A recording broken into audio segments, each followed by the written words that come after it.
매일 성경 묵상을 돕는 해설 가이드입니다. 안녕하세요. 묵상 코치입니다. 함께 읽고 나눌 말씀은 민수기 9장 15절에서 23절까지 말씀입니다. 본문의 시간적 배경은 앞서 늦은 유월절 기사와 더불어 여전히 성막을 세운 날입니다. 제2년 1월 1일이기 때문에 민수기 1장 1절의 시점으로 돌아간 셈입니다. 그러나 이 단락은 민수기 1장부터 시작된 진영 정비와 행진 준비를 끝내는 종막이자 본격적인 성막의 행진을 위한 서막이기도 합니다. 15절에서 19절 읽겠습니다.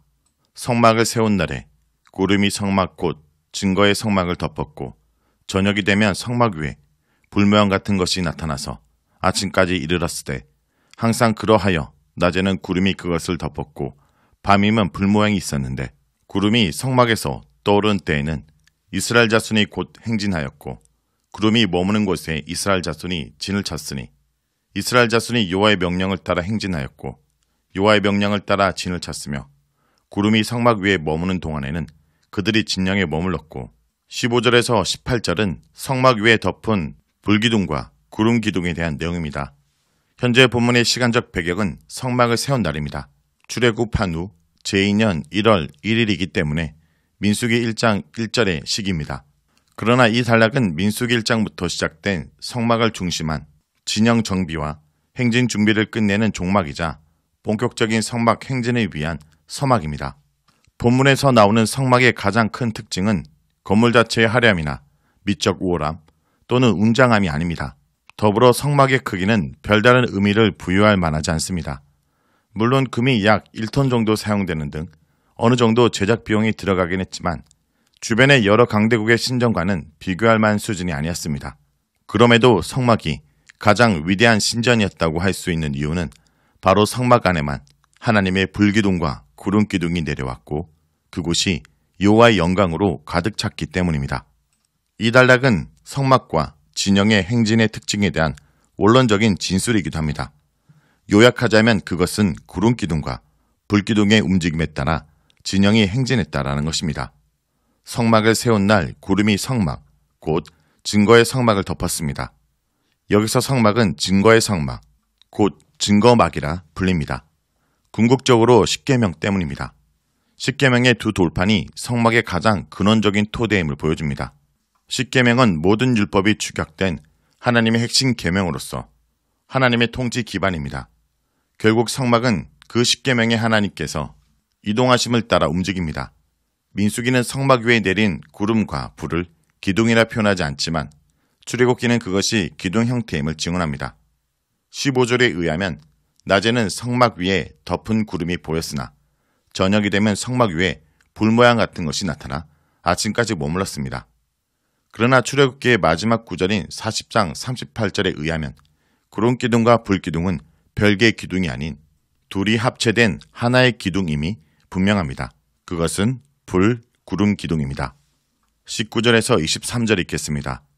구름이 성막 위에 머무는 날이 오랠 때에는 이스라엘 자손이 여호와의 명령을 지켜 행하지 아니하였으며 혹시 구름이 성막 위에 머무는 날이 적을 때에도 그들이 다만 여호와의 명령을 따라 진영에 머물고 여호와의 명령을 따라 행진하였으며 혹시 구름이 저녁부터 아침까지 있다가 아침에 그 구름이 떠오를 때에는 그들이 행진하였고 구름이 밤낮 있다가 떠오르면 곧 행진하였으며 이틀이든지 한 달이든지 1년이든지 구름이 성막 위에 머물러 있는 동안에는 이스라엘 자손이 진영에 머물고 행진하지 아니하다가 떠오르면 행진하였으니 곧 그들이 여호와의 명령을 따라 진을 치고 여호와의 명령을 따라 행진하고 또 모세를 통하여 이르신 여호와의 명령을 따라 여호와의 직임을 지켰더라.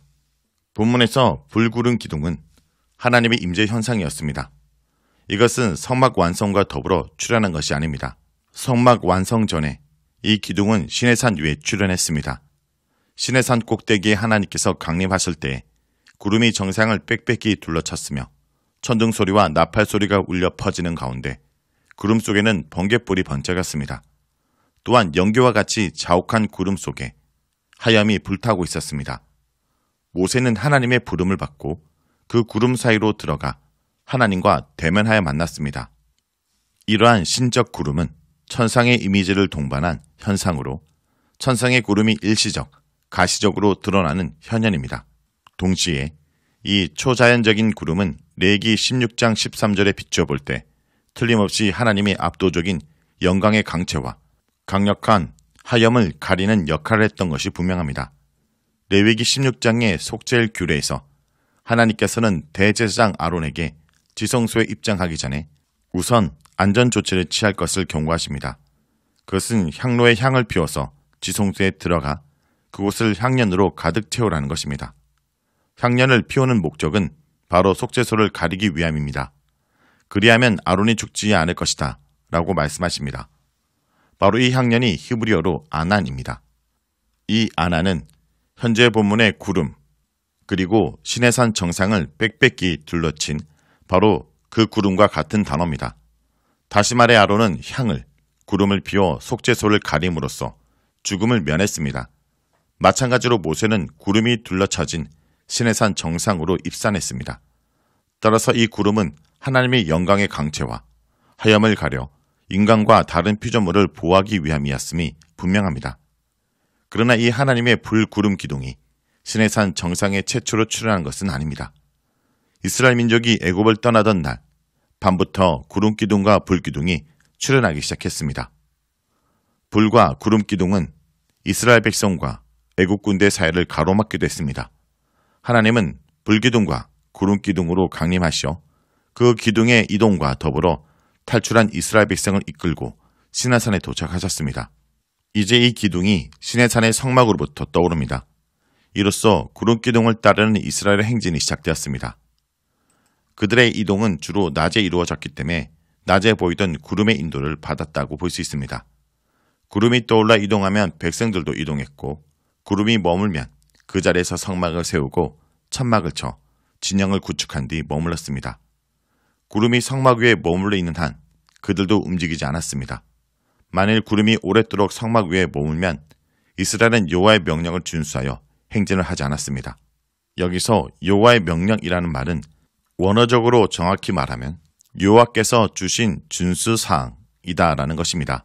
구름이 머문 동안 백성들이 여호와의 준수사항을 지켰으며 행진을 하지 않았다는 의미는 그들이 진영을 구축하고 성막을 조립하여 백성에 마땅한 도리인 규칙적인 제사와 개인적인 예물 바치기를 준수했다는 것으로 이해됩니다.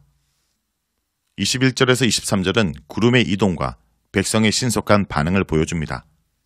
구름의 이동에 따른 진영의 행진이 더욱 구체적으로 묘사됩니다.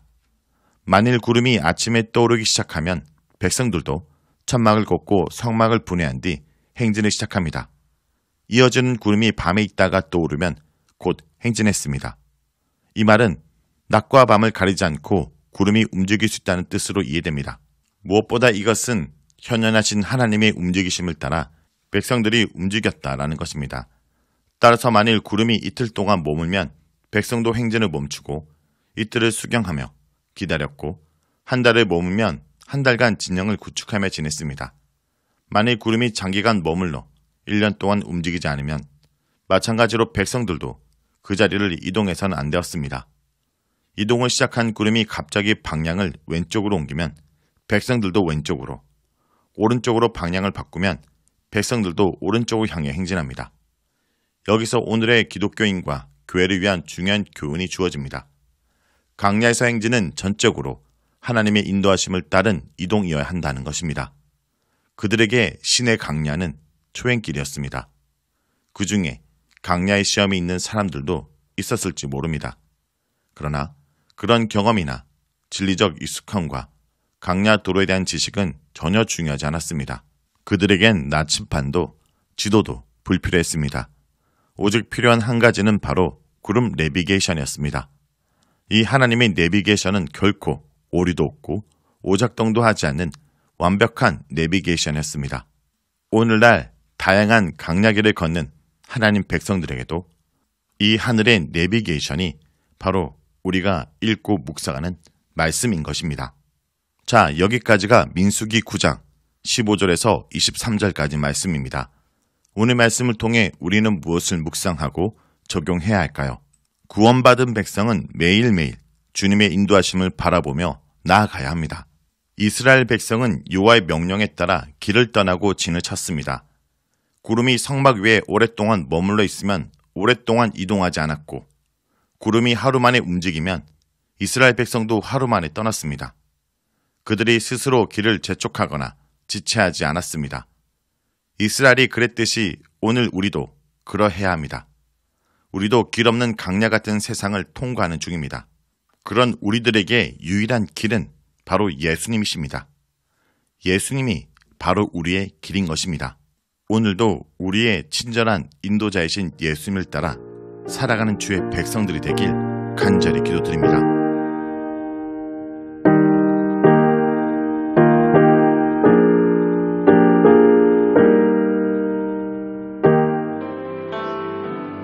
마음속에 어려움이 있을 때 마음속에 어려움이 있을 때 마음속에 어려움이 있을 때 주님 내게 먼저 오사 내 마음을 만지고 주님 앞에 나올 수 없을 때 주님 앞에 나올 수 없을 때 주님 앞에 나올 수 없을 때 주님 날 먼저 안으시네.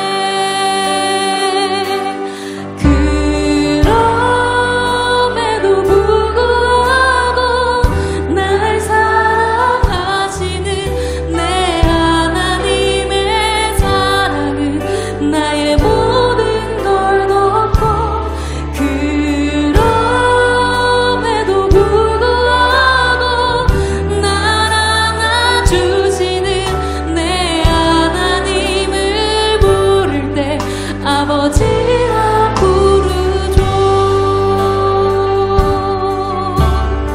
마음속에 어려움이 있을 때 마음속에 어려움이 있을 때 마음속에